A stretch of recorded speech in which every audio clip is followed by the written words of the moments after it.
development at the local council or local government level? So many things go under the budgetary provisions. How do they function?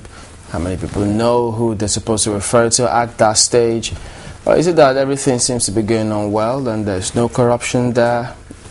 Well, Mr. Ivie Richards joins us now. He's an anti-corruption consultant. Thank you for coming on this morning. Thank you for having me.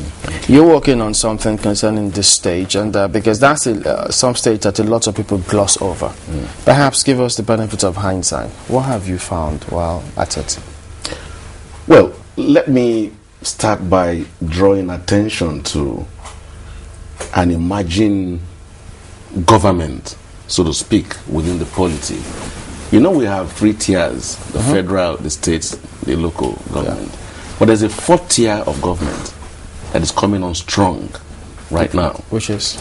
That tier of government is the Nigerian citizen.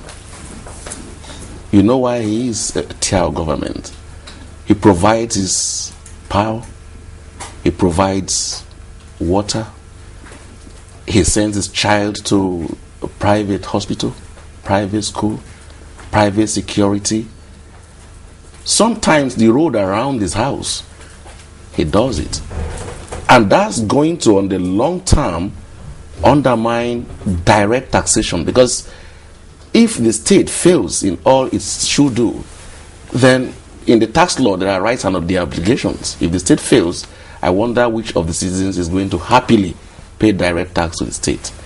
So, and I think that's why the recent decision by the House of Reps to strengthen local governance has become very, very instructive. You know, but my challenge is this: when the monies go straight to the purse of the local government, how are we sure that what's obtainable at the federal and the state level in terms of pilferages, leakages, would not also happen at the local level? And I think that's why all hands has to be on deck.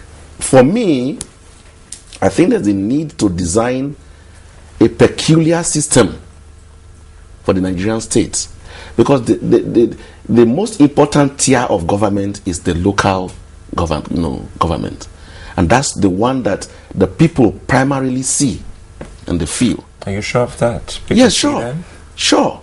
That's the most important.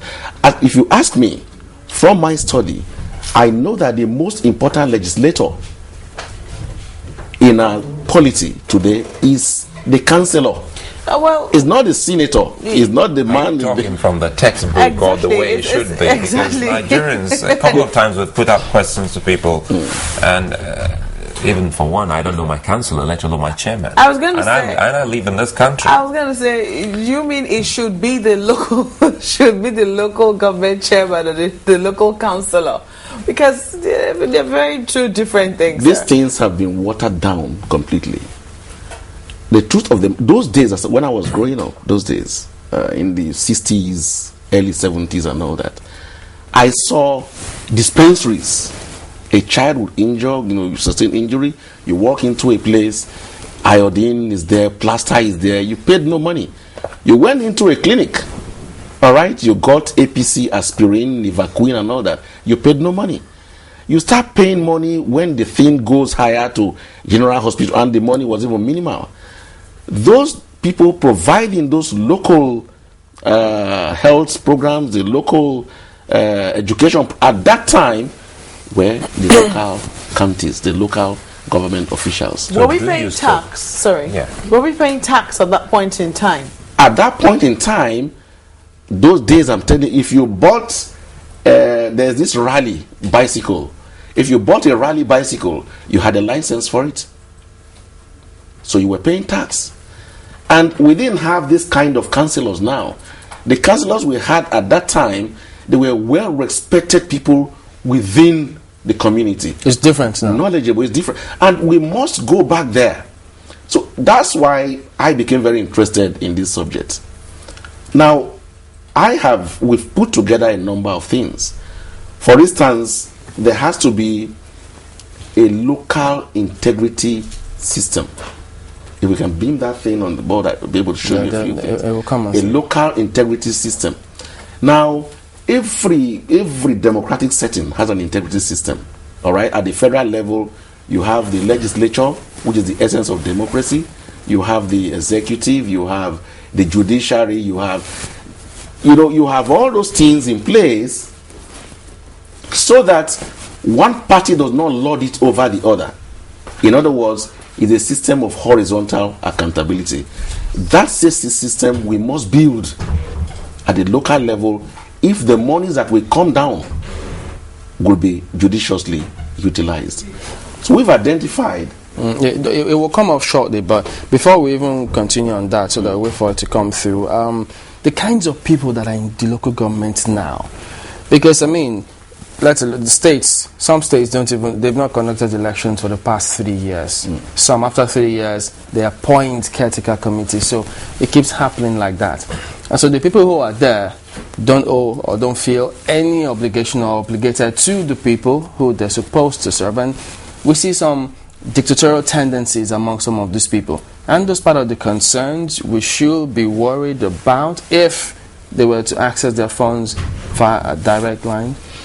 Well, the amendment, if I put it that way, that the Federal House of Rep should contemplate should not stop at just bringing money straight to the local. Is a very broad thing. For instance, you are going to have a situation where at a ward level, a whole party will be interested in winning just one ward. And you can imagine the kind of candidate that will come forth for that. You will have a party interested in winning just one local government. So you will begin to forget the days where Lagos State, every 20 local council and the 37 development areas are of the ACN or of the PDP. This is going to cut across the entire country. Okay, so that will eventually throw up genuine people with substance to deliver things that they have, because a man has to have a reason for which to die. You come into governance, you should have something innate that you want to give to the people. So it's when that thing will also cut across the law of elections, what you call the INEC and all that. Okay. It's a broad thing. It's not just about bringing the money and auditing the accounts and making them accountable to the money that you're giving to them. No. I'm quite sure you're aware of what they do now. Most times, the monies are not given to the local government directly. They go through the state. They say it is what the state give to the local government. You can now say, okay, they do have control over such funds. So, speaking broadly, do you think they can be held accountable, knowing full well that these monies are tucked right into the state's coffers? That's exactly what the Federal House of Rep is poised to change. The Federal House of Rep is saying that, look, the days of joint account is long gone. Let me tell you something which you don't know. We are compiling allocation to 774 local councils in the country from January to December 2011. Right now, we're in the month of September. Okay, from January. There's not one local government in this country that earns less than 1.2 billion per annum, and yet there is no budget. We don't know. 1.2 billion. So what we are saying is that there has to be a budgetary system. Once you have a local integrity system, that is embodied. Yeah, let's talk about it now. All right. So if you take a look at the screen, you will find out that the first those structures you see there are local institutional pillars. The first one there, which is the essence of democracy, is the local legislature, and that's the councillor. All right. The second one is the local executive. That's the chairman, the secretary of the local government, and the head of service, the civil servant are there. The third one is the auditor. The fourth one are CBOs and CSOs, community-based organizations, and civil society organizations. They are a very important, pillar in local governance.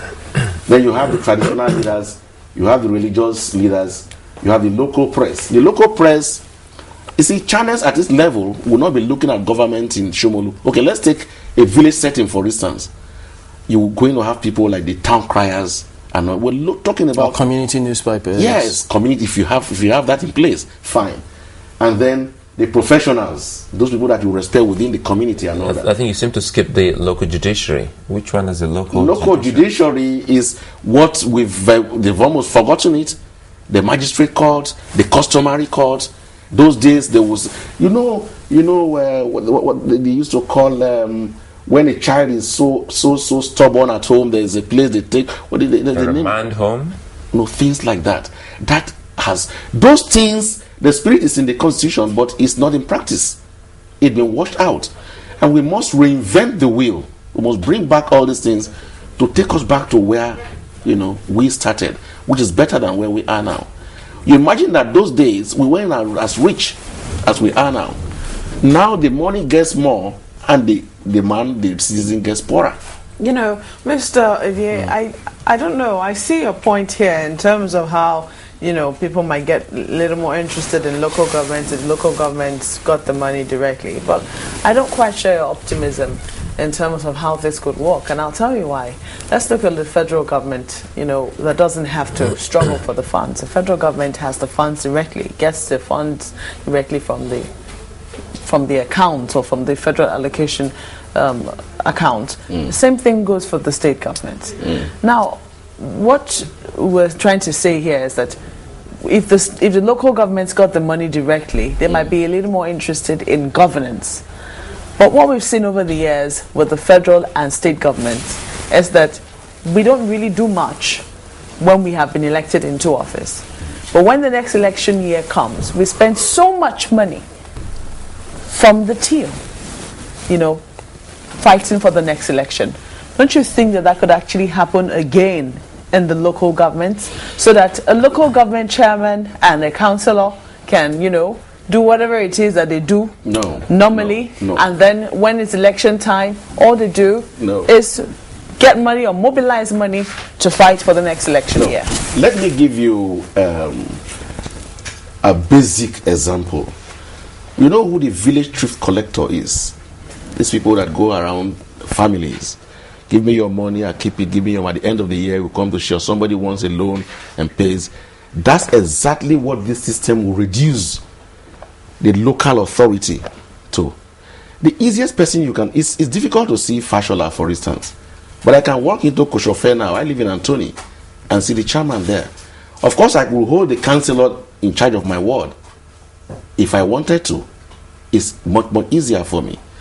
So what we are saying here is that, first and foremost, you're going to have a more refined crop of persons that will man local governance in the country. Once the money starts getting straight to that purse, and once the required changes are made within the constitution, you have more. I could be interested in becoming a councillor. People are not interested at the moment. Exactly. That's a challenge. People are not interested at the moment because the councillors do nothing. If you look at the constitution, there are three important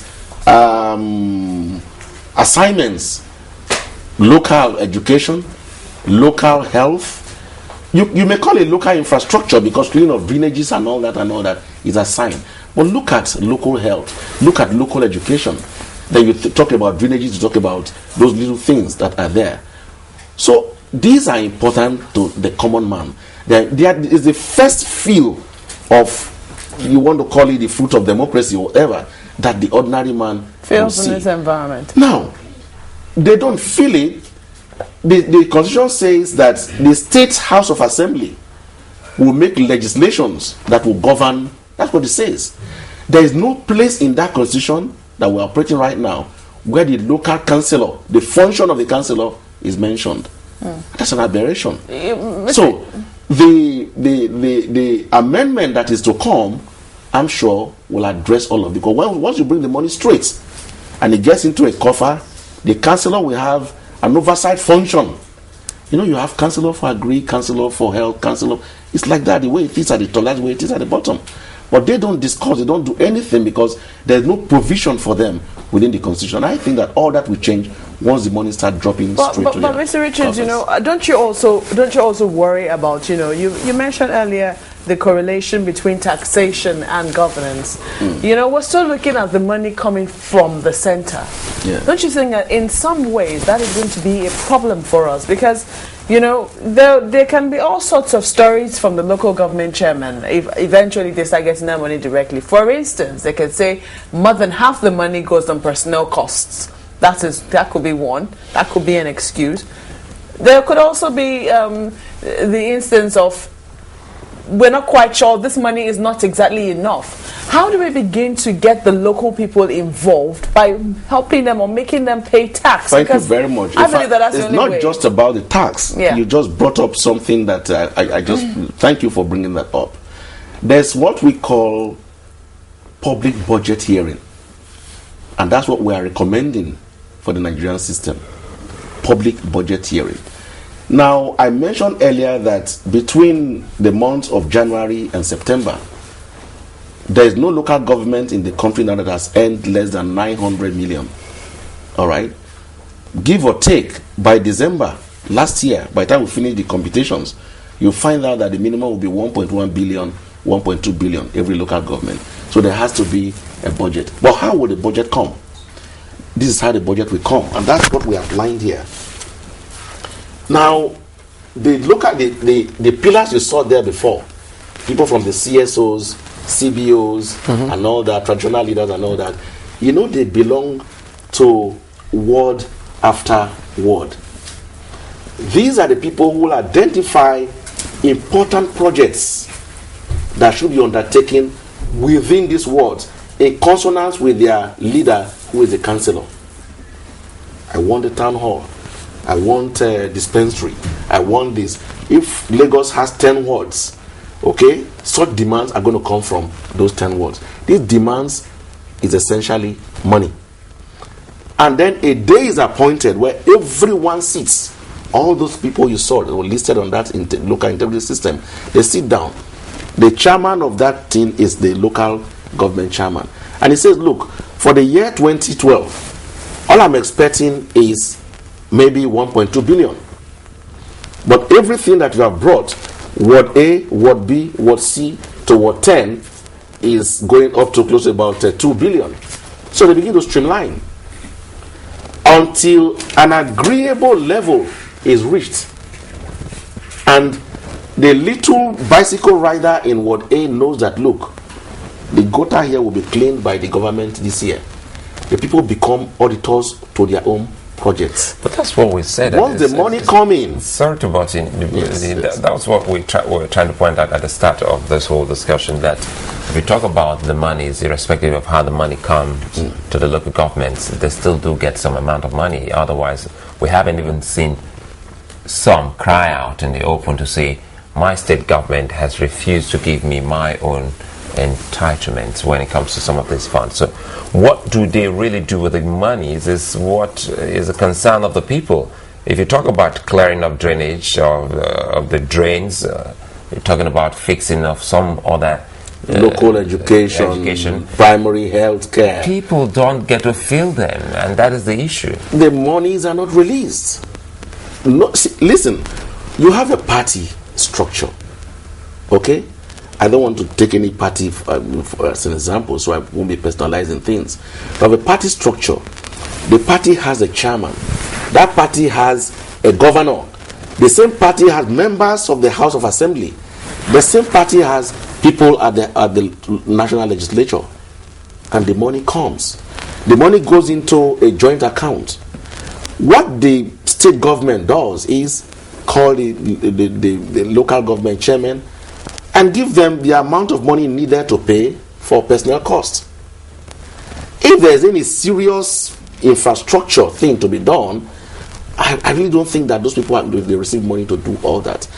Till this point that we speak in the history of local governance in the country, everything stops at this.